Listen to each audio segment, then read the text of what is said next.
Hey booktubers, I've been thinking about this a lot today. This is a response video to Andrew Smith's video, and also OCD of Books. Karen has done one, and Tappentigger.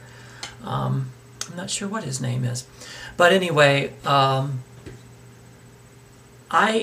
guess I have been struggling with this subject all day. I watched I don't know, I think someone Twittered it, probably Karen Twittered it, and my phone went off last night just before I went to bed. It rang that I had a Twitter, and the link to this video was in there, so I pressed it, and I have an Android smartphone, so I watched this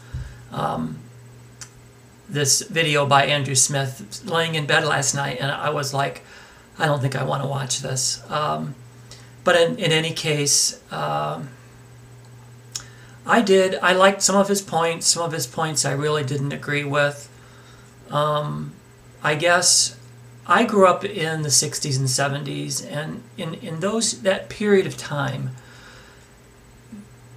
society was, especially young people at that time, was trying to break down these barriers. You had race barriers, and you had the barriers between the sexes. You had, women had their place and men had their place, and women felt they were not equal. And I have no problem with that. I think that that is true. At that time, women were not equal. And we're much better today than we were, obviously, 40 years ago. With race and with the gender thing also. However, what's happened now, and it's very strange because it's like what's happening, I would say probably in the 90s, it started switching back to old thought patterns like it was in the 40s and 50s and probably even before that, where there's this huge division between men and women. Now, it's possible that what happened in the 50s or 60s and 70s was maybe a little overboard. They were trying to make men and women on the same plane emotionally and physically, and a woman can do anything a man can do, and that's absolutely just not really true from a physical standpoint. Mentally, I think, yes, women can do anything that men can do. I just feel that all this work was done in that 20 or 30 year period to try to make things more blended and less of a wall. The wall was coming down.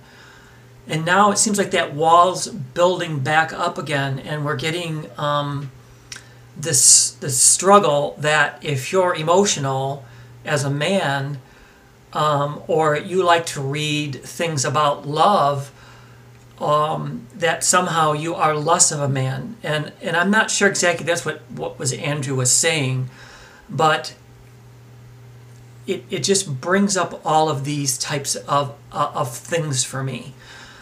So it's a very tough struggle for me to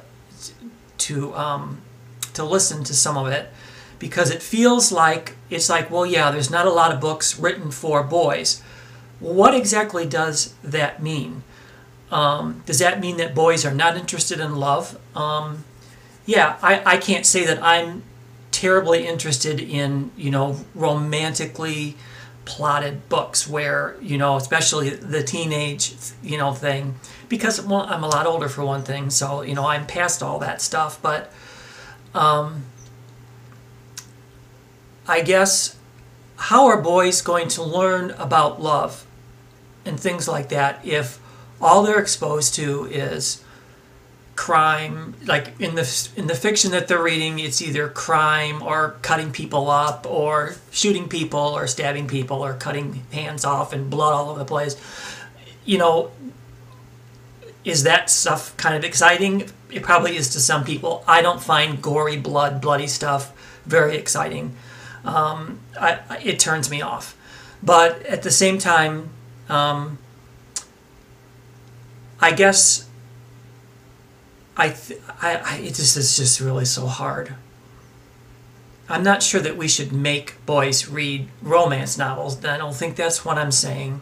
Possibly novels that are not so terribly plot driven in a girl sense, where the girl is always looking for the boy and gets the boy or doesn't get the boy, and the whole, you know, everybody's world falls apart because they did or did not have something, didn't happen. And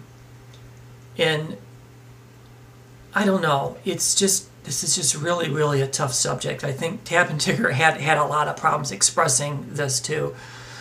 But I think about the classics. You know, a lot of men wrote many of the classics. There's a lot of romance in the classics.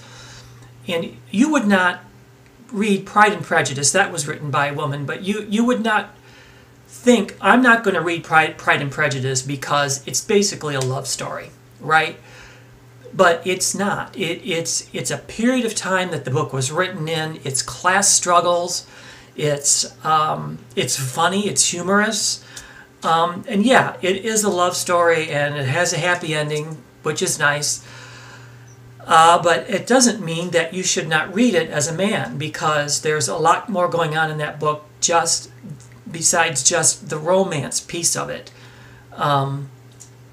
So I think maybe this is where some of it is coming in, is that some of the books are just way over the top pink. And I think you understand what I'm saying. Is like, I think we need more books that are a little more neutral, maybe a little yellow.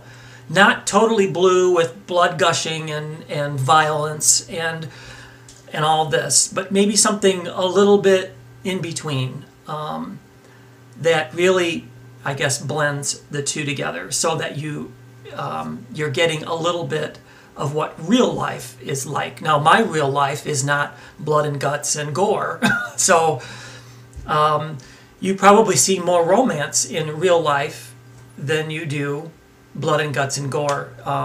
But I don't know.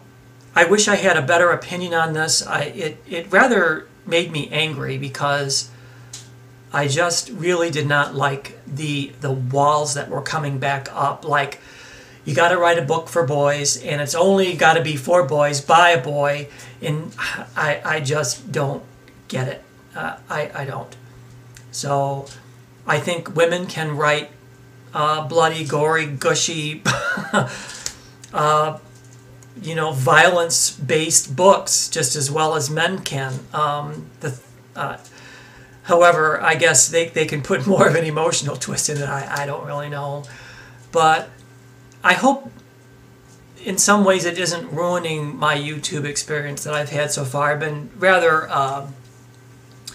interested and excited about making videos and stuff. And now I'm kind of like, well, if I decide to review a book that's based maybe more on emotional things, and maybe have more women in it than men, that all of a sudden I'm going to be labeled or something like that. And I don't care, I guess, if people label me, but I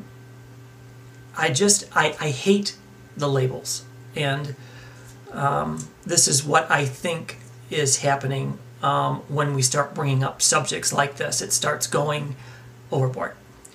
And I'm going to shut up now and end this video, because I know I'm just rambling, but I wish I could express better how I feel about it. We don't want to build up walls. We want to tear the walls down between the sexes. And I understand that women are more emotional and men are not. That is not always the case, though. There are a lot of men who are very emotional. There are a lot of women who are absolutely not emotional at all. And and it has nothing to do with whether they're gay or straight or anything like that. And I wish we would just wipe those labels away, because it's starting to make me ill. So that's it. Bye.